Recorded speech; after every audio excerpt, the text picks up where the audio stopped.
Hey guys, this is Nobody's Law again. So now that the CW season is coming to a close, all the new seasons are dropping on Netflix one by one. So I'm gonna be doing a review of most of these new shows. Supernatural, Riverdale, Arrow, Flash.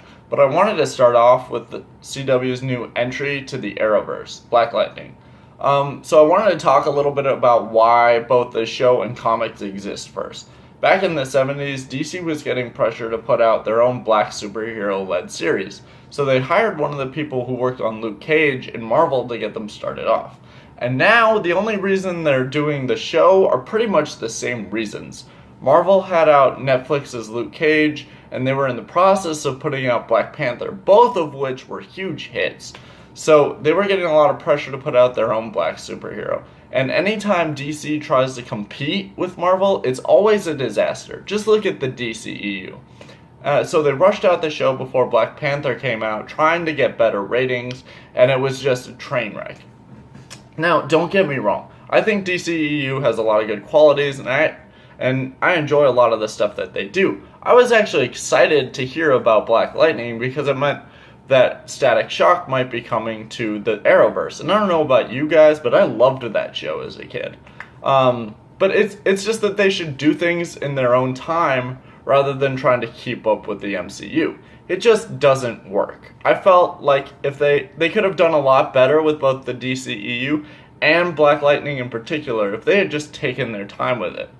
Anyway, that being said, let's jump in and actually take a look at the show. The story is about Jefferson Pierce, a retired superhero who's working as a high school principal. He's brought back into the action when his daughters are kidnapped by Lala, one of the 100 gang's top men. Yep, his name is Lala, and he is a recurring douchebag throughout the show.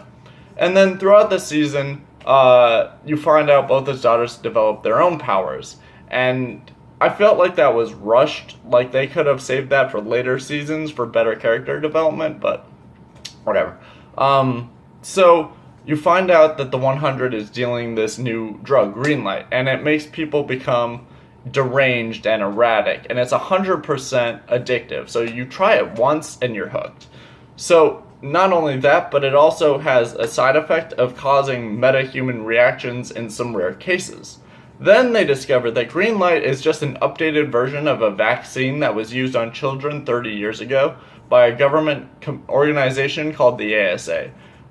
They're experimenting in Freeland, Jefferson's home, a poor black community, trying to create a metahuman army of their own. Now, these guys are so inept that they've been at this shit for 30 years, and they still don't have anything stable. The only update is now they're peddling drugs instead of vaccines. Not only that, but we find out that the man who killed Jefferson's father, Tobias Whale, is still alive, and he's running the 100 from behind the scenes.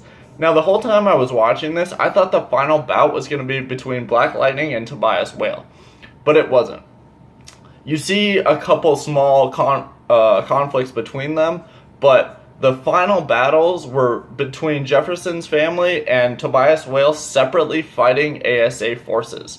And it was just really anticlimactic. So Whale is still out there doing God knows what.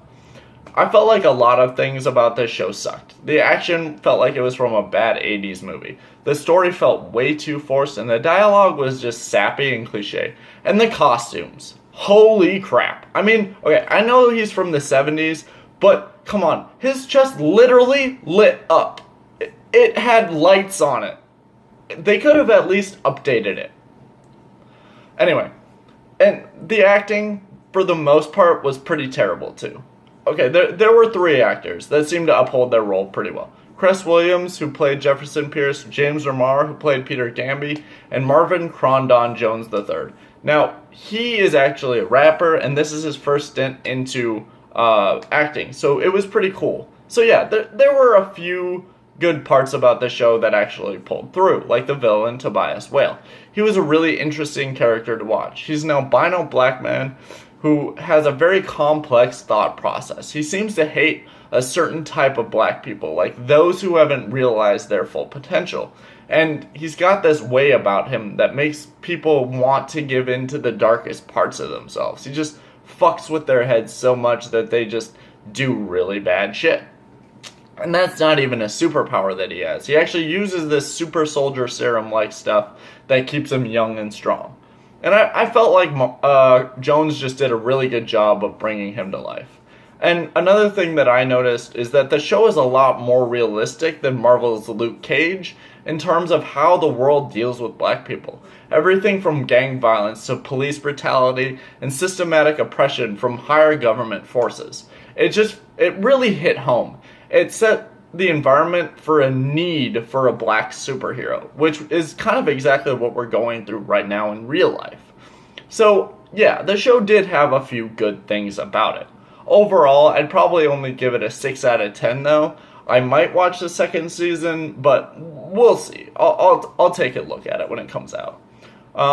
So anyway, I hope you guys enjoyed this. I am Nobody's Law, and I am out of here. Peace.